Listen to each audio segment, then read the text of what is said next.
So there's not long to go until the Inter-Korean summit, and while preparations for that are moving along rapidly, the pre-talks on laying the groundwork for the first ever U.S. North Korea summit are also fast developing, although mostly under wraps until today at least. This morning we heard reports that President Trump had talked to the North Korean leader for the first time on the phone, but the White House was quick to correct that. For more, let's connect to our Lee Ji-won on the line for us. So Ji-won, please walk us through exactly what happened here.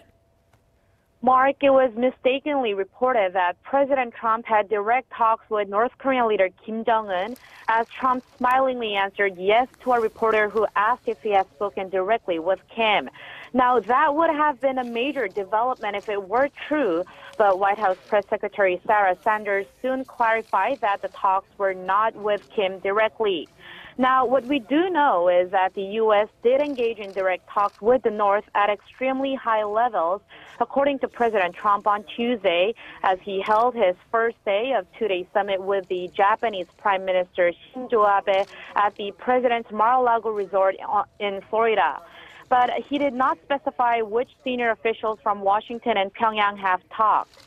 Well, Ji-won, on that point, we are hearing that Trump's pick for his next Secretary of State and current CIA Chief Mike Pompeo recently visited Pyongyang, and not only that, met face-to-face with Kim Jong-un. Yes, Mark, the Washington Post reported just a few minutes ago, citing two people with direct knowledge of the trip. The report says CIA Director Mike Pompeo went to Pyongyang over the Easter weekend to meet Kim Jong-un as Trump's envoy. The Easter weekend was from March 31st to April 1st, not long after Pompeo had been nominated for Secretary of State.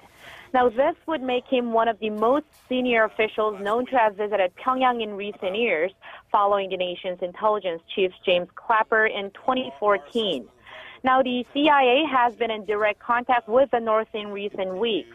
Multiple sources, including CNN and Reuters, reported that CIA and State Department officials are communicating with the North through back channels to plan for the highly anticipated summit to be held in late May or early June.